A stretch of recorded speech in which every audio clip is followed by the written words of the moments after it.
Matthieu chapitre 5. Voyant la foule, Jésus monta sur la montagne, et après qu'il se fut assis, ses disciples s'approchèrent de lui.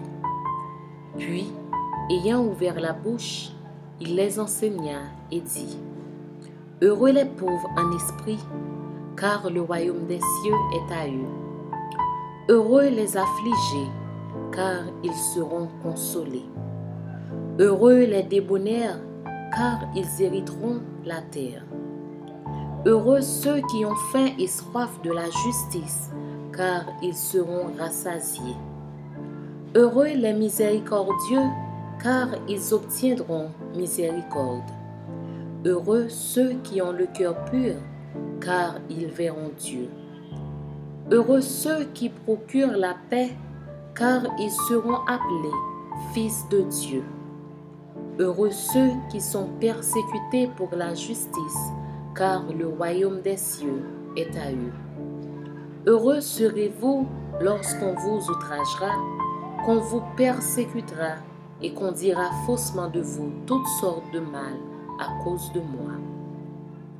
Réjouissez-vous et soyez dans l'allégresse, parce que votre récompense sera grande dans les cieux, car c'est ainsi qu'on a persécuté les prophètes qui ont été avant vous. Vous êtes le sel de la terre, mais si le sel perd sa saveur, avec quoi la lui rendra-t-on? Il ne sert plus qu'à être jeté dehors et foulé aux pieds par les hommes. Vous êtes la lumière du monde. Une ville située sur une montagne ne peut être cachée. Et on n'allume pas une lampe pour la mettre sous le boisseau, mais on la met sur le chandelier et elle éclaire tous ceux qui sont dans la maison. Que votre lumière luise ainsi devant les hommes, afin qu'ils voient vos bonnes œuvres et qu'ils glorifient votre Père qui est dans les cieux. Ne croyez pas que je sois venu pour abolir la loi ou les prophètes. Je suis venu non pour abolir, mais pour accomplir.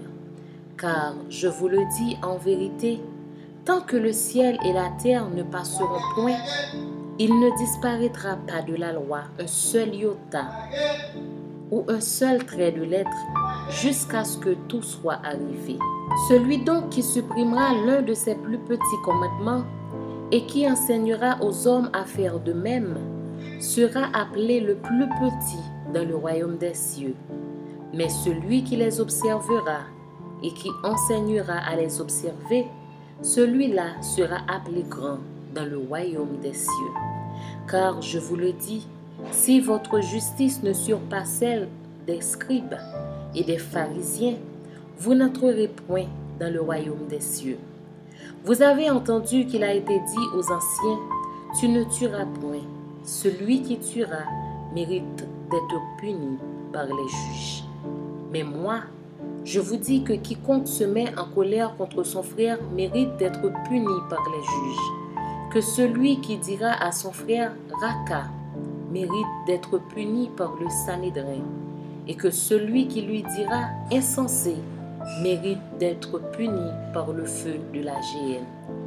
Si donc tu présentes ton offrande à l'autel et que là tu te souviennes que ton frère a quelque chose contre toi, laisse là ton offrande devant l'autel et va d'abord te réconcilier avec ton frère, puis viens présenter ton offrande. Accorde-toi promptement avec ton adversaire pendant que tu es en chemin avec lui, de peur qu'il ne te livre au juge, que le juge ne te livre à l'officier de justice et que tu ne sois mis en prison. Je te le dis en vérité, tu ne sortiras pas de là que tu n'aies payé le dernier cadran.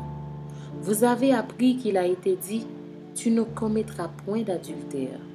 Mais moi, je vous dis que quiconque regarde une femme pour la convoiter a déjà commis un adultère avec elle dans son cœur. Si ton œil droit est pour toi une occasion de chute, arrache-le et jette-le loin de toi. Car il est avantageux pour toi qu'un seul de tes membres périsse et que ton corps entier ne soit pas jeté dans la géhenne.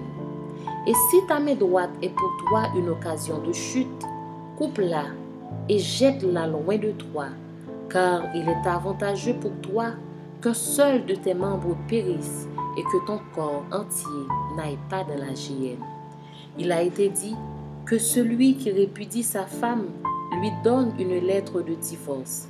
Mais moi je vous dis que celui qui répudie sa femme, sauf pour cause d'infidélité, l'expose à devenir adultère, et que celui qui épouse une femme répudiée commet un adultère.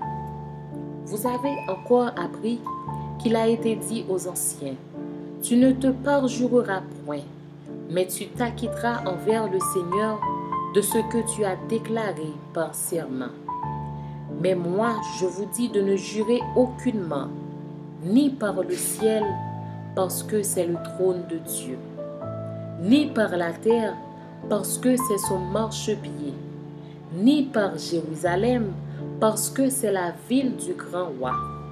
Ne jure pas non plus par ta tête, car tu ne peux rendre blanc ou noir un seul cheveu.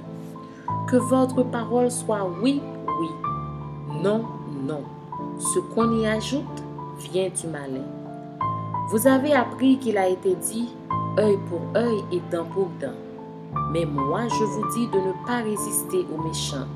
Si quelqu'un te frappe sur la joue droite, présente-lui aussi l'autre. Si quelqu'un veut plaider contre toi et prendre ta tunique, laisse-lui encore ton manteau.